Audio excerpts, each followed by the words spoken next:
부동산 브리핑입니다.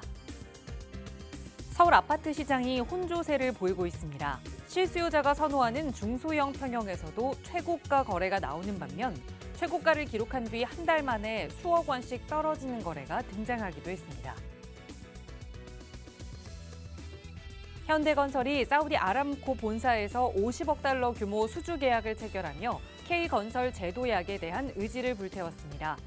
현대건설은 이번 프로젝트를 턴키 방식으로 수주해 설계, 구매, 건설 등 공사 전 과정을 일괄 수행할 예정이라고 밝혔습니다. 서울주택도시공사는 오늘부터 고덕 강일 상단지 토지 임대부 분양주택의 2차 사전 예약 접수를 시작한다고 밝혔습니다. 이번 공급 물량은 총 590가구로 전체 공급 물량의 80%인 471가구를 청년, 신혼부부, 생애 최초 등으로 특별 공급할 예정입니다.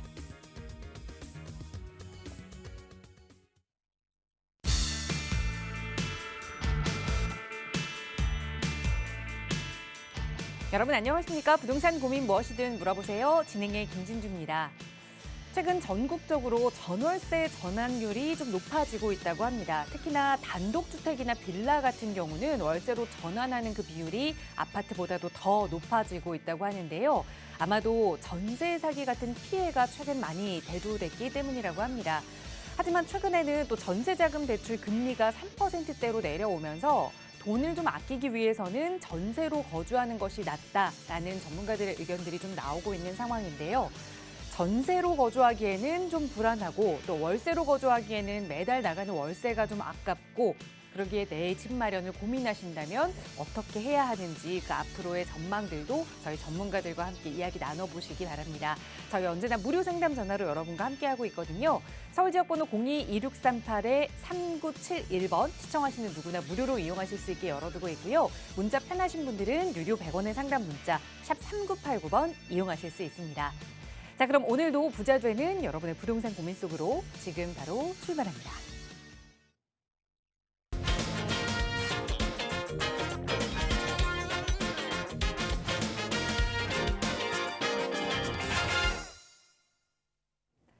네, 비가 내리는 월요일입니다. 비는 내리지만 또 한 주 활기차게 시작해 봐야 할 텐데요. 오늘도 또 여러분의 고민 해결해 주실 부동산 전문가 모셨습니다. 바로 소개해 드릴게요. 주식회사 차동백 부동산경제연구소의 차동백 대표이사 나오셨어요. 대표님 어서 오세요. 네, 안녕하세요. 우리가 투자를 할 때 투기와 투자가 다른 점이요. 투자를 이해를 설명을 좀 드리자면은 투자라고 하는 거는 기본적으로 투자 금액이 있어야 돼요. 나는 얼마다. 그다음에 투자 기간이 나와야 됩니다. 나는 어느 정도의 기간을 투자할 생각이다. 그다음에는 그 기간에서 내가 예상되는 한 어느 정도의 수익이 나올 것 같다. 그 정도 수익만 만족한다 하는 예상치, 정확하게 맞지는 않더라도 그 세 가지는 가지고 있어야 돼요. 투자 금액, 그다음에 투자 기간, 그다음에 또한 이제 예상 수익률. 물론 이제 투자 시기도 물론 중요하죠. 그 세 가지가 기본적으로 가지고 있어야 되는데 우리 투자자들, 우리 시청자분들 이렇게 세미나를 만나서 이렇게 해보면은 그게 없어요. 투자 금액 하나 있어요.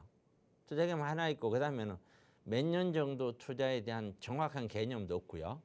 그다음에 두 번째는 그렇게 해서 한 어느 정도 수익을 나온다고 예상을 하십니까? 그러면은 개념 없어요. 그냥 뭐 조금만요. 은행 이자보다 좀 더 나오면 돼요. 원하는 거. 그런 식으로 대답을 많이 하시거든요. 시청자분들은 좀 그렇게 안 했으면 좋겠습니다. 투기가 아니고 우린 투자입니다. 합리적인 어떤 예상을 가지고 묻지 마시고 뭐 하나 던져놔라 뭐 이런 식의 그 투기가 아니라 이러이러한 이유로 인해서 이러이러한 물건들을 구입을 했었을 때 뭐 5년, 10년 아니면 3년 동안 이 정도의 예상 수익률은 기대할 수가 있겠다.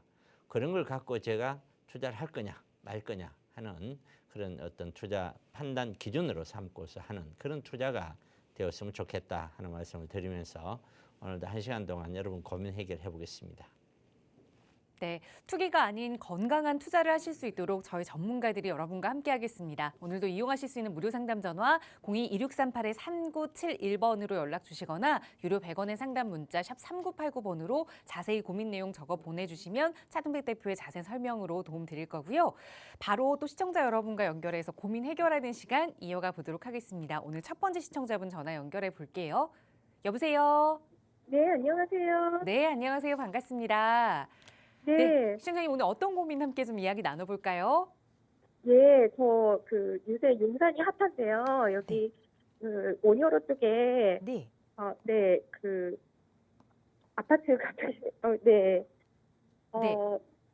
신전 아파트라고 네. 소규모 재건축 같은 거 하는 아파트가 있어요. 여기랑 네, 이촌동 쪽에 강변 맨션이라고 네, 예, 거기도 소형인데 재건축 추진하는 걸로 알고 있거든요. 여기 네. 전망이 어떤지 뭐 갈아타기를 한다면 여기에 투자를 하게 되면 어떤지 네, 갈아타기라고 알고 말씀 있었어요. 주셨는데 그럼 지금은 거주하는 곳을 이쪽으로 바꾸실 예정이신 거예요?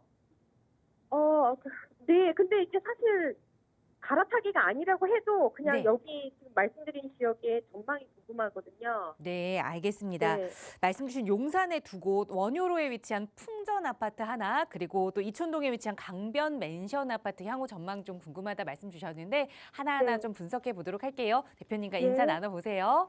네, 네. 여보세요? 네, 여보세요. 네, 혹시 핸드폰으로 하세요, 통화? 네네. 네, 움직이시면은 음질이 안 좋아요. 그러면 지금 예. 텔레비전을 보고 있지 않네요? 네. 안 보고 있으면 이게 제가 지도 설명하면서 하는데 이해가 갈까요? 제가 다시 보기로 볼 수 있다고 들어가지고요. 아, 그러시군요. 네. 제 방도 합니다. 제 방도 토요일 날 8시인가 아침에 하거든요. 하긴 네네. 하는데 한번 보시죠. 예. 우선 지금 보신 게 네. 원효로 사가에 있는 풍전이거든요. 예. 그다음에 이제 한강 쪽으로 있는 한강 맨션? 저기 맞나요? 강변 맨션. 여보세요? 네, 여보세요? 한강에 있는 강변 맨션. 네. 그 두 가지가 궁금하다는 말씀인가요? 예. 어떤 점이 가장 궁금하세요? 이 두 가지에 대해서. 미래 가치 뭐 이런 건가요? 미래 가치가 궁금해요. 네, 그러니까 첫째. 여기가 재건축을 추진한다고 하는데, 네. 네. 자, 정말 재건축을 보고 이제 투자를 했을 경우에, 예. 네. 좀 가치가 어느 정도 되는지, 네. 그러니까 용산에 많은 곳이 재건축을 하고 있고 한데 이제 네. 투자금이 많이 들어가는 뭐 한남 이차원 같은 경우는 누구나 다 잘 알지만 여기는 그래도 조금 상대적으로 덜 알려져 있으면서 투자 금액이 좀 낮은 것 같아가지고 그나마 네. 네 어떤지 궁금해서요. 자, 전문가님 보시기에 어떤지. 이제부터 제가 얘기할게요. 예. 자, 이 두 가지 공통된 점은 첫째가 예. 소규모 재건축이에요. 예. 소규모 재건축이라는 거 하나가 있고 두 번째는 용산이라는 것이 있고 네. 세 번째는 국제 업무지구라는 것이 있어요. 예. 그리고 마지막 네 번째는 재건축은 재건축인데 이 소규모 재건축을 진행해 나가기 위해서 예. 어떤 굳이 뭐 얘기하자면은 이래 한 세 네. 가지만 봐도 되는데 네. 자, 우선 세 가지만 보고 또 추가 설명을 드릴게요. 예. 소규모 재건축의 장점과 단점이 있을 텐데 예. 단점, 장점, 좋은 점은 주민들 조합원 숫자가 작아요. 예. 그렇기 때문에 의견을 같이 모으기가 수월해요. 예. 그런데 단점은 뭐냐면은 풍전 아파트도 그렇고 단지 규모가 조그만하죠. 예. 몇 세대 안 되잖아요. 맞아요. 그죠? 그러면 네. 단지 규모가 작은 경우에 예.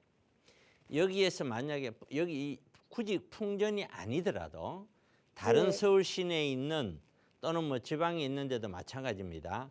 그런 소규모 단지에 있는 분들은 재건축을 한다라고 보면은 예, 말 그대로 그냥 좀 번듯하게 멋있게 재건축을 하고 싶잖아요. 예, 그러려면은 아마 우리 시청자분도 그럴 텐데 예를 들어서 뭐 LG 자이라든가 삼성 레미안이라든가 현대라든가 뭐 이런 메이크 업체를 딱 달고 싶죠. 네, 왜냐하면 우리나라는 논문도 그런 게 브랜드. 있었어요.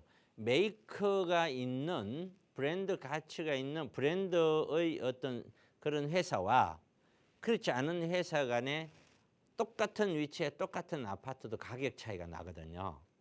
예, 그래서 그런 브랜드를 입히고 싶을 거예요. 그렇죠?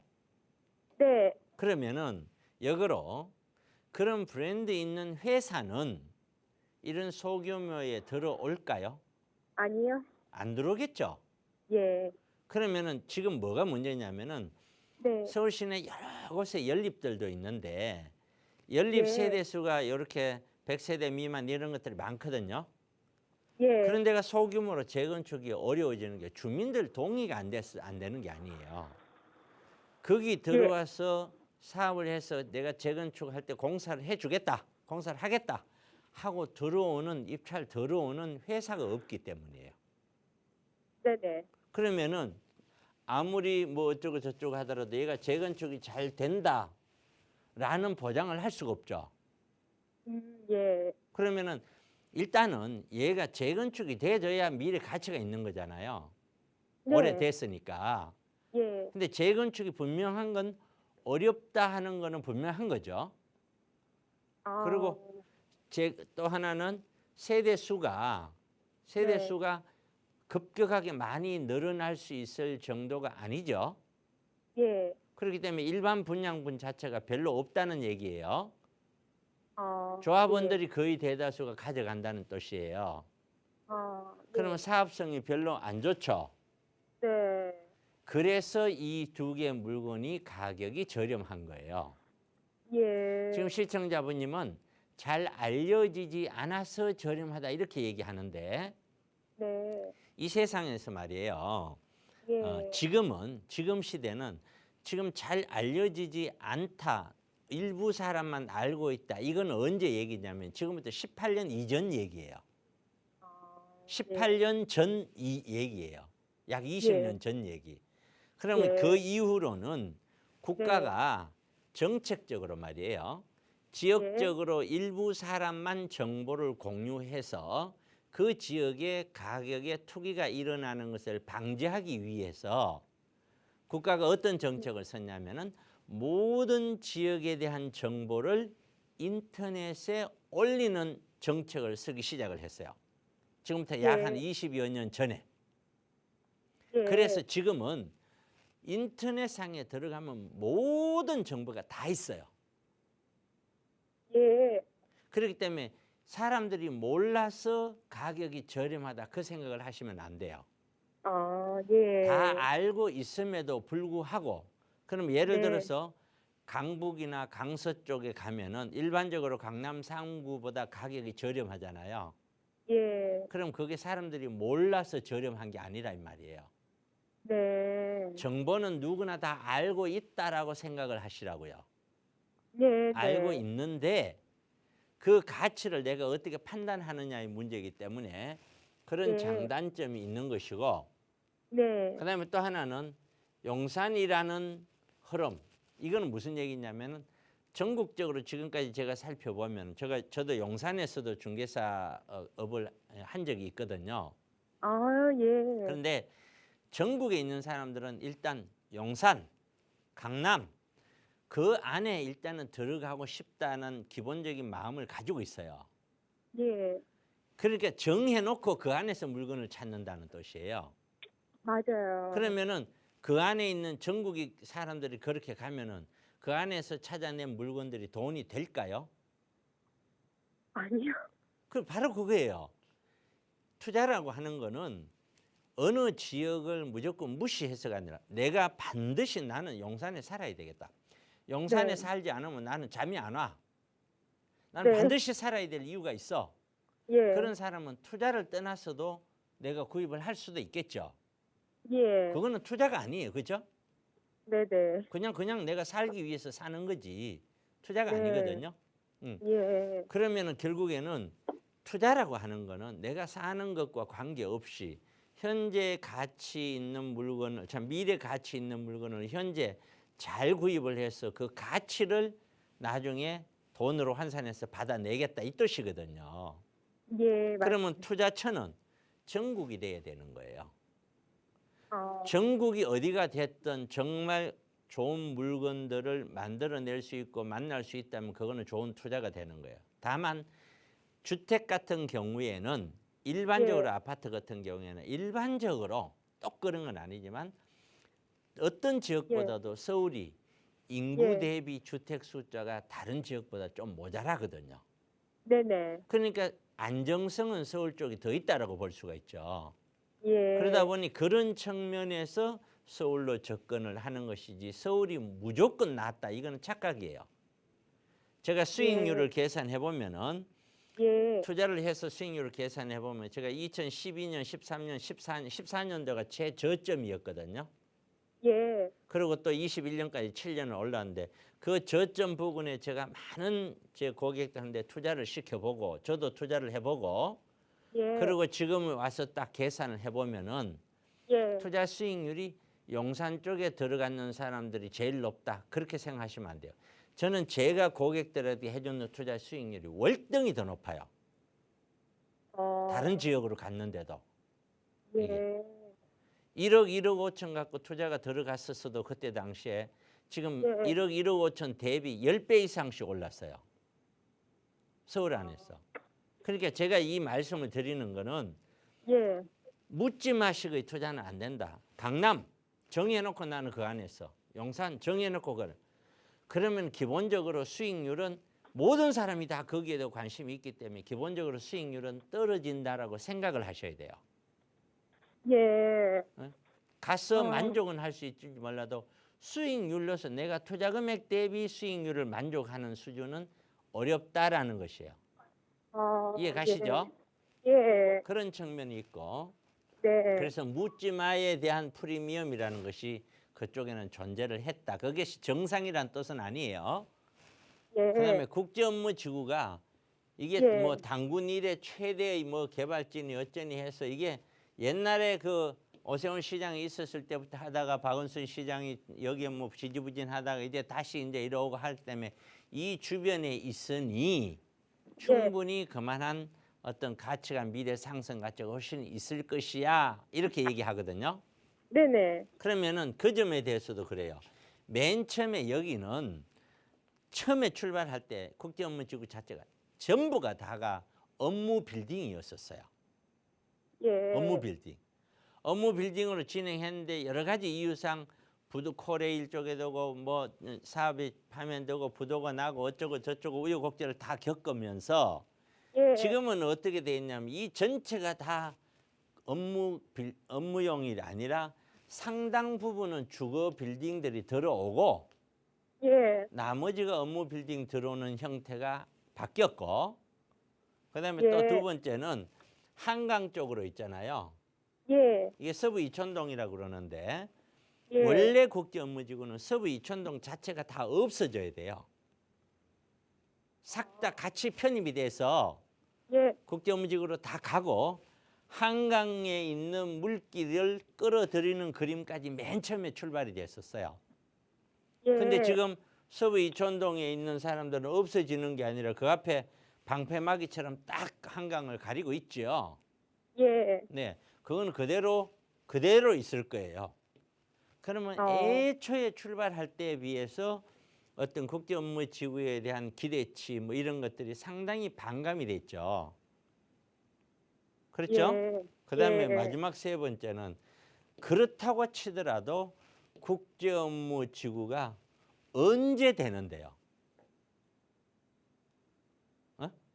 예. 언제 된다고 그래요? 그래서 계속 예전부터 오래전부터 한다고 그렇죠. 된다고 했는데. 그러면 결국에는 언젠가는 되지 않겠어 이 말이잖아요. 예. 그럼 그 언젠가는 되지 않겠을 때까지 만약에 이 국제업무지구가 향후에 예. 15년, 20년을 더 걸린다고 가정을 합시다. 만약에 이렇게 걸린다. 그때도 예. 괜찮을까요? 그러면은 결국은 제 얘기는 이 두 가지 물건이 예. 용산에 있고 물건이 좋고 나쁘고를 판단을 할 때 예. 지금 현재 가격이 다른 생각했던 것보다 저렴할 거예요. 예. 그렇죠? 예. 그 저렴한 이유가 제가 이야기했었던 이 속에 있는 것들로 인하여 저렴한 거지 사람들이 네. 몰라서 저렴한 게 아니다. 네. 그러나 그것이 재건축을 한다고 하더라도 예. 그걸 구입을 해서 많은 이익을 얻기는 어려울 것이다. 네. 되셨나요? 예, 예. 네, 거기까지 말씀드릴게요. 예, 고맙습니다. 네, 고맙습니다. 네. 네. 네, 보셨던 아파트가 조금 가격이 저렴한 이유에 대해서 좀 분석을 해드렸고 투자하는 데 있어서 다시 한번 생각해 볼 기회를 좀 전해드렸으니까 잘 고민해 보시고 또 어려운 점 생기시면 언제든 연락 주세요. 나가고 있는 무료 상담 전화 02-2638-3971번으로 함께하고 있습니다. 자, 계속해서 다음 전화 연결해서 또 말씀 이어갈게요. 여보세요? 네, 안녕하세요. 네, 안녕하세요. 반갑습니다. 네, 반갑습니다. 네, 시원장님 오늘 어떤 고민 함께 좀 해결해 볼까요? 그 상암동에 1654번지 DMC한 오피스텔을 2001년도 구매를 했는데요. 네, 그래서 전세 6억을 끼고 네, 그 당시에 7억 8천 주고 구매를 했었는데 네. 지금 요즘 경기도 그렇고 이제 세입자가 이제 10월 만기인데 지금 나간다 해서 이거를 매매를 해야 되는지 아니면 네. 대출을 좀 전세금을 좀 빼주고 그냥 이렇게 사는 게 나은지 아, 좀 알겠습니다. 궁금해서 좀 연락드렸습니다. 네, 한 1억 8천 정도의 그러면 투자금이 들어가 있는 상황인 건데 말씀 주신 게 예. 상암동 1654번지 DMC 이안 오피스텔 맞으신가요? 1단지, 예. 1단지 세입자 만료를 앞두고 이걸 어떻게 좀 해야 하는지 투자 가치를 한번 좀 따져봐야 될 것 같아요. 네네. 대표님 도움 받아볼게요. 인사 나눠보세요. 아, 네. 대표님. 안녕하세요. 네, 안녕하세요, 대표님. 아유, 방송 잘 듣고 있습니다. 예, 반갑습니다. 예, 반갑습니다. 지금 그 오피스텔이잖아요. 네네. 이 근데 오피스인데 주거용이라, 네, 이제 방 3개, 지금 평소는 한 32평, 3평 정도 되고요. 네, 이게 주거용으로 되어 있습니다, 실제로는. 네, 좋아요. 자, 오피스텔에 대해서 제가 한번 여쭤볼게요. 네네. 오피스텔 원룸이 좋아요, 투룸이 좋아요, 쓰리룸이 좋아요? 그래도 뭐 큰 게 좋지 않을까요, 대표님? 아, 큰 게 좋을 것이다. 똑같아요. 아, 그런가요?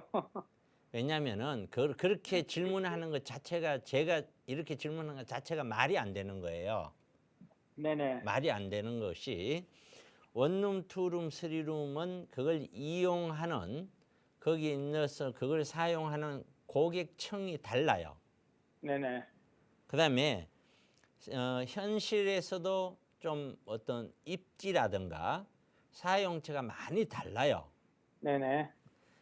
원룸 같은 경우는 일반적으로 혼자 사는 어떤 그 1인 가구가 주로 이용을 하고 역세권에 네. 있는 직장인들이 주로 이용을 합니다. 네. 근데 투룸 같은 경우에는 우리가 서울 같은 경우는 아파트 하나 들어가기가 상당히 힘들잖아요. 네. 그러다 보니 그 아파트 들어가기 전에 부부로서 또는 2인 가구가 거주하기에 적당한 것이죠. 네. 그런데 이런 오피스텔이라고 하는 거는 원래 오피스텔은 얘는 사무실이에요. 네. 주택이 아니에요. 얘들은. 네. 원래가 그래요. 원래는 사무실인데 네. 도시형 생활주택이라고 들어보셨죠? 예, 예. 이 도시형 생활주택이 09년도 7월 달에 탄생이 됐거든요. 네. 이 탄생이 왜 됐냐면 도시형 생활주택을 찾아보면은 서민하고 1인 가구, 2인 가구가 금융위기 08년, 금융위기를 지나면서 폭발적으로 증가가 예상된다. 네. 그런데 이 서민이라고 하는 것은 도시의 저소득층을 얘기하는데 이 네. 사람들이 들어가서 살 수 있는 쾌적한 주거가 없다. 네. 이때만 하더라도 대한민국에 이 사람들이 살 수 있는 집은 전부 다 다세대 빌라라고 하는 방 3개짜리였었어요. 네. 우리 법이 그렇게 돼 있어서 방 3개짜리만 탄생될 수밖에 없었어요.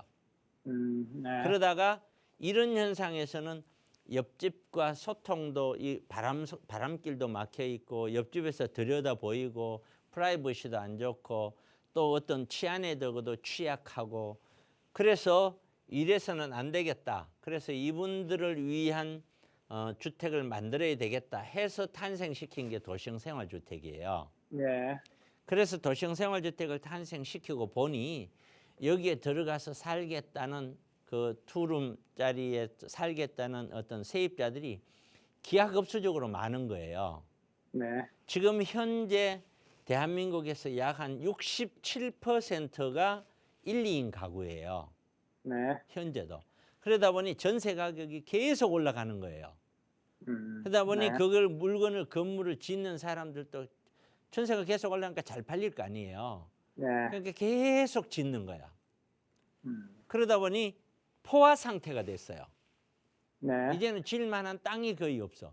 그럼에도 불구하고 전세가 계속 올라가서 모자라는 거예요. 예. 그래서 박근혜 정부이시죠? 네. 박근혜 정부에 오면은 오피스텔은 사무실로만 원래 써야 되는데 박근혜 정부 때 와서 정책을 바꿔요. 지금부터 오피스텔 너는 주택으로서도 좋다 이렇게 법을 바꿔요. 네. 이게 그러니까 이제 오피스텔을 그때부터 짓는 오피스텔, 그 전에 지었는 오피스텔은 전부 사무실로 탄생이 됐어요. 그러니까 네. 뭐 집에서 주방이라든가 보일러 이런 건 없는 거죠. 네. 그런데 그 이후에 탄생된 오피스텔은 이거는 주택으로 사용할 수 있게끔 탄생이 되는 거예요. 네. 원룸이든 투룸이든 뭐든. 근데 이것들 전부 다 오피스텔이다 보니 역세권이잖아요. 예. 역세권에 그것이 탄생이 되어서 계속 이제 늘어나기 시작을 하는 것이고 지금 저는 역세권 오피스텔에 대한 기본적인 역사를 설명드리는 거예요.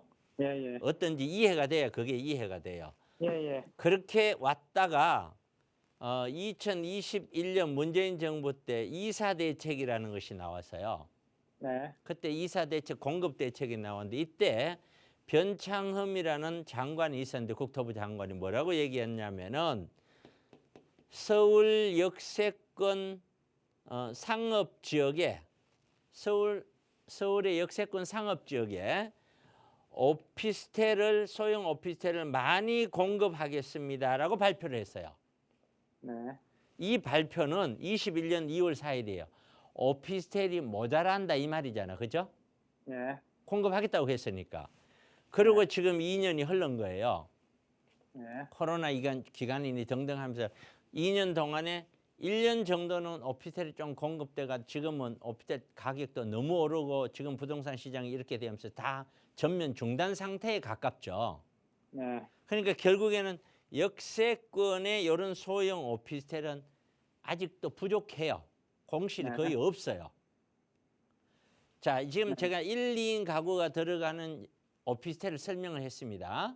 네. 자, 그런 반면에 방 3개짜리 오피스텔은 이건 어떤 의미냐? 이거는 1, 2인 가구가 들어가는 용도가 거의 아니에요. 네. 최소 자녀가 1명 정도 이상이 있는 3인 이상의 가족이 들어가는 용도예요. 네. 그러니까 주로 자녀를 교육이라는 문제가 있다 보니 이런 오피스텔은 어디에 들어오냐면은 주거단지 쪽에 치우쳐서 들어와요. 네. 1, 2인 가구 오피스텔은 역세권에 치우쳐서 들어가요. 그러면 지금 우리 시청자분님이 갖고 계시는 오피스텔이 바로 주거지역 쪽에 치우쳐서 들어와 있는 방 3개짜리 오피스텔이라 이 뜻이에요. 네. 그러면 이 이야기는 주변이 다 아파트예요. 네. 아파트하고 오피스텔이 같이 공존해 있는데 똑같은 크기가 공존해 있는데 일반적으로 한국 문화에서는 아파트를 더 선호하기 때문에 네. 같은 지역에 있는 똑같은 크기의 오피스텔이 있다고 하더라도 방 3개짜리는 아파트 가격만큼 쫓아가지를 못해요. 네. 결국 그 아파트 가격의 지역으로 보면 거의 똑같은 크기의 3분의 2 가격대가 거의 형성이 돼 있어요. 현재. 네. 예. 그러면은 지금 있는 이 물건에 대한 가치는 어떻게 봐야 되느냐? 아파트가 어쨌든 이 주변의 아파트 가격의 3분의 2 수준이다라고 보면 거의 맞을 것 같고요. 예, 예. 아파트가 올라가는 시장이다. 그럼 얘도 올라가요. 네. 아파트가 내려가는 시장이다. 얘 내려가요. 네. 그러니까 결국에는 이름은 오피스텔인데 방 3개짜리 주거용 주택단지에 근접해 있는 오피스텔은 이름인 오피스텔을 달고 있는 주택이다라고 생각하시면 돼요. 네네. 그러면 결국에는 이거는 어떻게 봐야 되냐면 그 동네가 좋다 나쁘다의 의미가 아니에요. 가격이 떨어질 때는 강남이든 어디든 다 떨어져요. 시차의 차이만 있을 따름이에요. 예. 올라갈 때는 다 올라가요. 그러면 최종적인 결론이 뭐냐면은 시청자님은 앞으로 이 물건 가져갈까요 말까요? 그 얘기는 앞으로 아파트 가격 계속 올라갈까요 말까요? 이 말하고 똑같아요. 아, 아파트가 만약에 올라가지 못한다. 그럼 이거는 역시 올라가지 못해요. 전세가 아파트 전세가 떨어진다. 이거 역시 떨어져요. 무조건. 네네. 그러니까 결국에는 이름은 오피스텔인데 주변의 아파트 가격의 3분의 2 정도 크기 되는 3분의 2 정도 가격 정도 형성되는 그러한 어떤 오피스텔이다. 주택으로 사용할 수 있는 오피스텔이다. 이렇게 보시는 게 맞기 때문에 미래 가치를 그렇게 저는 높다라고 보지는 않아요. 아, 예, 예. 예.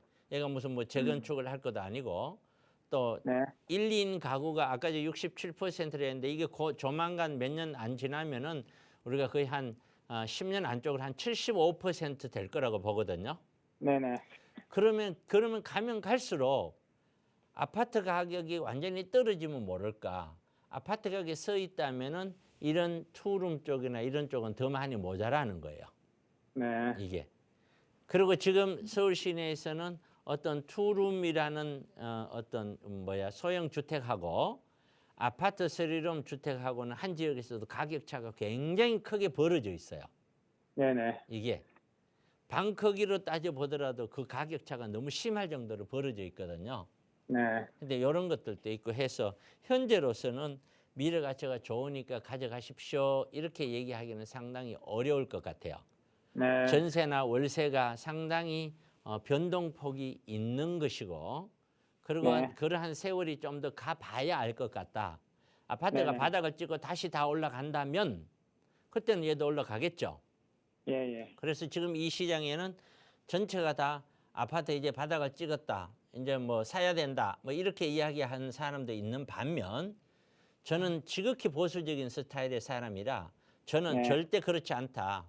아파트 네. 가격이 제가 과거에도 얘기했지만 분명히 떨어진다라고 수없이 얘기를 했고 그때도 떨어지면 그냥 떨어지는 게 떨어졌다가 다시 올라간다고도 얘기를 했었고 제가 네. 방송상으로 얘기했던 자료가 있으니까요. 네, 많이 들었습니다. 예. 그리고 올라간다고 얘기했지만 그것은 전 고점을 돌파하는 게 아니라 근접하는 것이고 그러고 다시 떨어진다라고 제가 얘기했고요.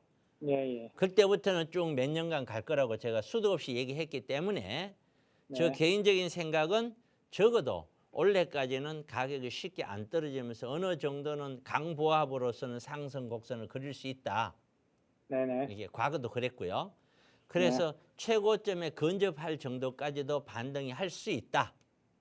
네. 그러나 그것으로 끝이다.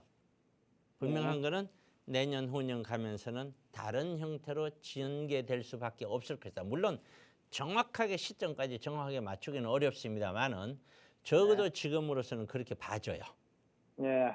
그러면은 본인이 충분히 좀 그 판단을 하시고 예, 이해했습니다. 네네 잘 좀 어떤 판단을 하시고 더 필요한 거 있으시면 뭐 세미나 이용하시고 그렇게 하세요. 네, 그럴게요. 예, 고맙습니다, 대표님. 예, 고맙습니다. 네, 고맙습니다. 네. 네, 보유하신 오피스텔의 특성상 아파트 시장과 비슷하게 봐야 한다라는 조언 드렸으니까 잘 참고하셔서 미래 계획 세워보시고요. 언제든 도움 필요하시다면 연락 주세요. 저희 나가고 있는 무료 상담 전화 02-2638-3971번 그리고 유료 100원의 상담 문자 샵 3989번으로 여러분의 고민 만나보고 있는데요. 이번에는 샵 3989번으로 보내주신 문자 사연 하나 살펴보겠습니다. 뒷번호 2806번 쓰시는 시청자분 사연인데요. 여유자금을 2억 원 원 정도 보유하고 있습니다. 그래서 서울 일대에 다세대 주택이나 오피스텔에 투자를 해볼까 고민 중인데 도와주세요라는 질문을 주셨거든요. 좀 널찍한 질문이긴 하지만 대표님 좀 길라잡이가 돼주실 수 있을까요? 네. 우선 2억으로 이게 물건이 좋다 나쁘다를 떠나서 아파트로 접근하기에는 지금 좀 무리한 돈인 것 같고요. 변두리도 물론 가능은 합니다만은 좀 무리한 것 같고요. 결국에는 이 2억으로 방향은 잘 잡은 것 같은데 다세대나 또는 뭐 오피스텔 이쪽으로 잡은 것 같아요. 사람에 따라 이거는 다릅니다. 우리가 다세대라고 하는 거는 이렇게 제가 벤 다이어그램을 좀 그리자면은 다세대는 차익형이에요. 수익형이 될 수도 있어요. 그러나 차익형에 가까워요. 오피스텔은 수익형에 가까워요. 오피스텔도 차익이 날 수 있어요. 서울 시내 오피스텔 10년 전 가격보다 안 올랐는 게 있으면 단천만에 안 올랐는 게 있으면 갖고 와보세요. 어떤 것도 다 올랐어요. 그 오른 폭이 적어서 그렇지. 그러나 월세 수익이 나오죠. 자, 이렇게 봤었을 때 성향이 다른 두 가지 물건이에요. 이게 결국에는 1인 2인 가구의 중심으로 한 역세권에 있는 오피스텔이나 다세대로 접근할 수밖에 없는데 이거는 사람에 따라 다르다 그랬어요. 투자하려는 사람이 다주택자냐 아니면 뭐 어떤 용도냐 이런 것들에 따라 다 다르지만 일반적으로 제가 추천을 한다면은 저는 그러고 싶어요. 이 서울 시내가 맞든 어쨌든 대출을 이용을 하든 안 하든 또는 안 하든 어쨌든 저는 2억이라는 돈을 가지고 수익형, 월세 나는 수익형을 확장을 하면 경기도권까지 확장을 해서 한 개를 갖고 그리고 또 서울 안에 갭 투자로서의 물건을 하나를 갖고 이런 식으로 저는 하고 싶어요.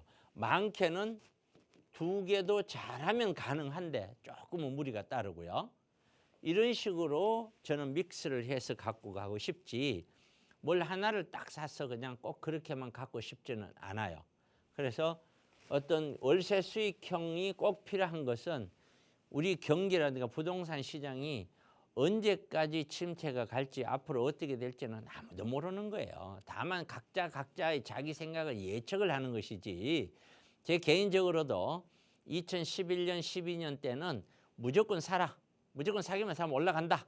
라고 얘기를 했지만 지금은 1, 2년은 더 지켜봐야 된다. 어느 정도 바닥으로 갈지는 아무도 모른다. 라고 얘기를 하고 있어요.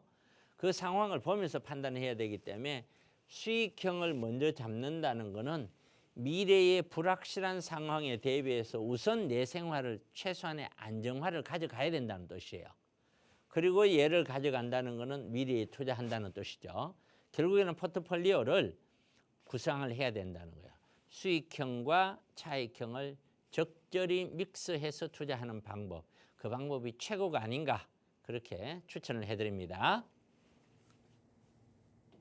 네, 어떻게 투자해야 하는지 전체적인 방향성 일러드렸으니까 한번 그대로 계획해보시고 또 어려운 점 생기시면 언제든 연락 주세요. 서울지역번호 02-2638-3971번 그리고 유료 100원의 상담 문자 샵 3989번으로 저희 언제나 여러분 조금 더 부자 되실 수 있는 방법 함께 고민하고 있습니다. 주변 분들과 이야기 나누시거나 또 혼자 고민하고 계신다면 조금 더 믿을 수 있는 전문가와 함께 여러분의 투자 계획 세워보세요. 자, 오늘 월요일 마무리 시간은 앞으로의 부동산 시장을 전망해 볼 수 있는 현 시장부터 좀 분석해 보는 시간 가져보겠습니다. 대표님께서 준비해 주셨는데요. 바로 전해 주실까요? 네, 역시 지금은 이 인플레이션 또 거기에 따른 금리 이야기를 하지 않고는 뭐 어떤 얘기도 안 될 것 같아요. 유럽은 긴축 2라운드라고 그랬어요. 미국은 추가 인상 준비라고 그랬어요. 불과 몇 주만 하더라도 뭐 금리가 거의 끝났니 어쩌니 얘기가 했었죠. 근데 제가 그때 뭐라 그랬어요. 절대 지금 매스컴 나는 이대로만 간다고 생각하지 마라. 우리는 그보다 더 심하게 간다고 늘 생각을 하고 준비를 해야 된다. 늘 그렇게 얘기했죠. 역시 그렇게 갑니다. 1년 동안 금리 인상에서는 인플레이션이 잡히지 않는답니다. 인플레이션이 잡히지 않는다는 건 무슨 얘기냐? 실질 소득이 줄어들어서 더 가난해진다는 뜻이에요. 이것이 인플레이션이 잡히지 않는가. 이 잡히지 않는다 이 뜻이 무슨 뜻이냐면은 그 나라의 경제 성장률보다 좀 더 낮게 인플레이션이 가는 것을 잡힌다고 얘기하고 경제 성장률보다 예를 들어서 경제 성장률이 2%인데 물가가 3% 이거는 무조건 더 가난해지는 거예요. 그래서 지금 우리 1인당 국민소득이나 기타 등등은 박근혜 정부 시절 때보다 더 가난해지고 있는 거예요. 지금도. 그러니까 어떻게 해서든 물가가 잡아야 되니까 경기가 부서지는 걸 눈으로 우려하면서도 무조건 금리를 유지해야 되는 거죠. 그러나 중국은 경기 회복이 너무 더디고 전체적으로 물가가 너무 폭등은 아니니까 기준금리를 내려버리죠. 그러니까 이렇게 되면은 어느 한쪽을 택하든 금리를 높은 쪽으로 기준 잡든 아니면 금리를 내려서 경기를 살린다고 하든 어느 한쪽은 분명히 힘들고 지치고 그렇게 분명히 보이지 않는 어려움이 오게끔 되어 있어요. 근데 그 보이지 않는 어려움이 누가 오느냐? 역사 고금을 막론하고 가난한 사람이 와요. 서민이 오지 부자가 오지는 않아요. 서민이 오지. 금리를 계속 높이 유지해서 경기가 무너지고 경기가 침체가 돼도 서민들이 어렵고요. 금리를 낮춰서 경기를 회복해도 물가가 높으면은 역시 서민들이 어려운 거예요. 그래서 어떻게든 가난한 사람들은 어렵다라고 보시면 돼요. 인상 자재 압박에도 이게 뭐냐 물가 좀 그만 올리지 마라 좀 내려라 하면서 기재부에서 얘기를 했어요. 그랬는데 그럼에도 불구하고 식료품값이 줄줄이 오른다. 이 이야기는요.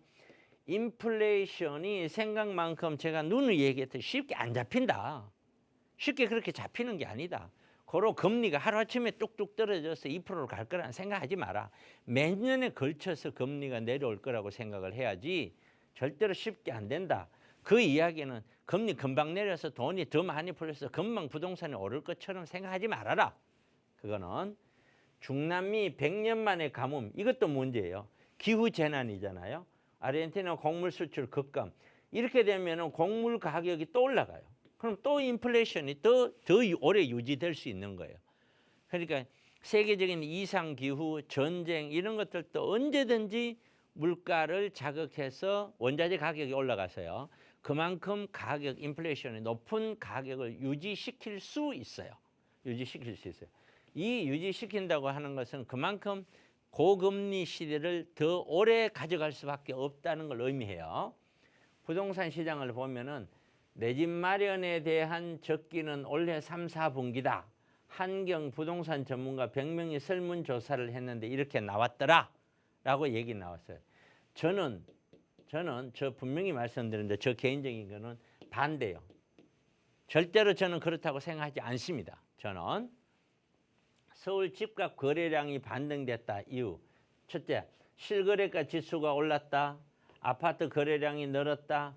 주택 구매력 지수가 늘었다.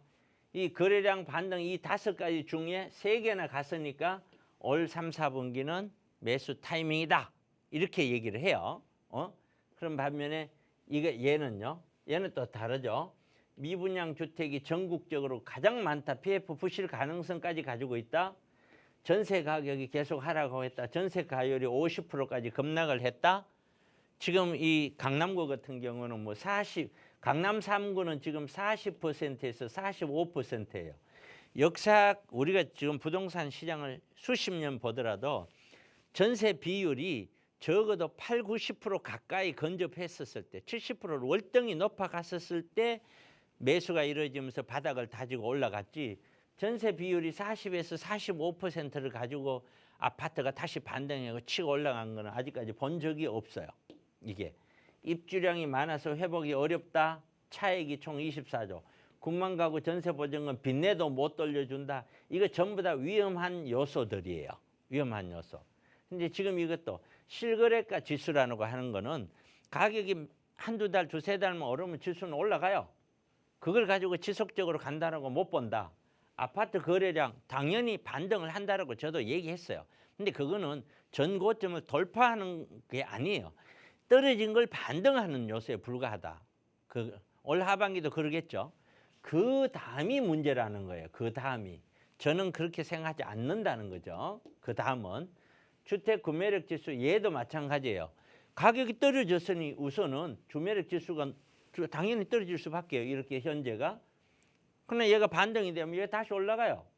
올라가면은요 다시 떨어져요. 마찬가지. 이거 순간적인 지금 현재 상황만 딱 나눠놓고 이렇게 판단하는 거는 저는 옳지 못하다. 저 개인적으로는 그렇다. 그래서 아파트 회복 상승률 집주인들 매물 내용도 보세요. 아파트 회복된다니까 연초보다 한 30% 물건을 더 내놔버리는 거예요. 공급 물량이 앞으로도 나올 물량이 많아요. 향후 부동산 시장에 대해서는 저 개인적인 시장은 굉장히 아파트에 대해서는 부정적입니다. 분명히 반등 시장이에요. 제가 누누이 얘기를 했듯이 반등 시장이지만 이거는 최고점보다 더 올라가는 지속적인 반등이 될 수가 없다. 이거는 절대 안 된다. 이게 지속적으로 반등이 되려면은 첫째, 우선 금리 자체가 거의 정상 궤도까지 내려오는 과정이 필요하다. 적어도 과정이 있어야 된다.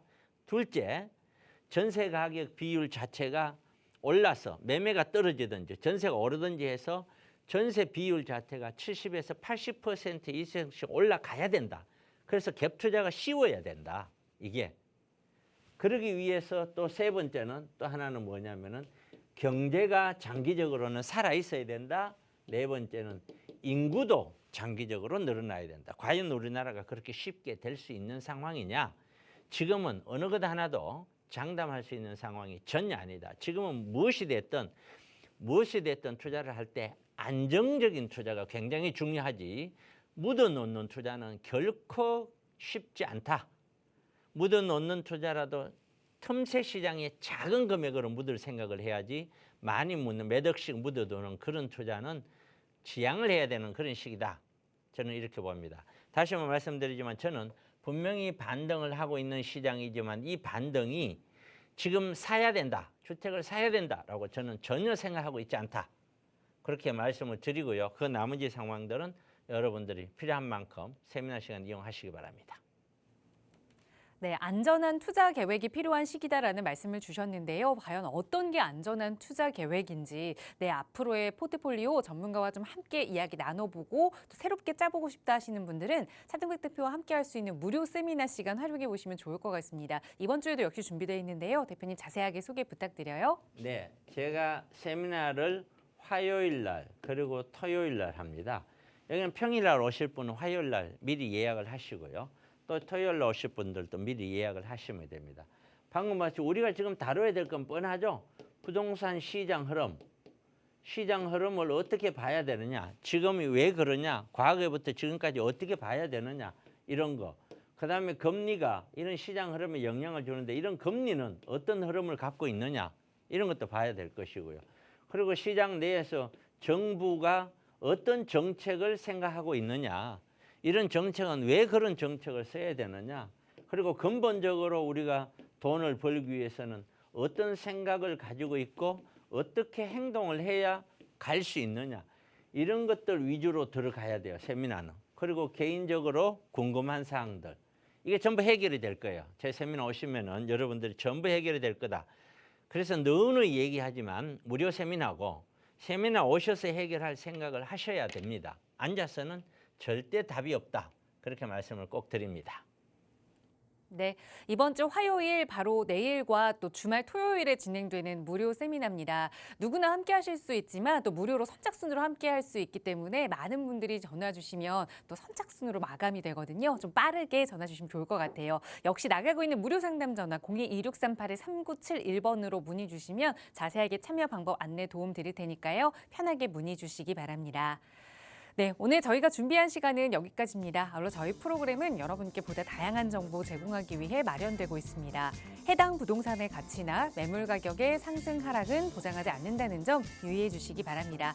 저희 방송 끝난 이후에도 언제든 상담 전화는 열어둘 테니까요. 전문가의 도움 필요하시거나 무료 세미나 안내 필요하시다면 편하게 문의 주시기 바랍니다. 자, 오늘 저녁에는 많은 비가 예고돼 있는데요. 비 피해 없도록 주의하시고요. 저희는 내일 이 시간에 다시 인사드릴게요. 함께해 주신 여러분 고맙습니다.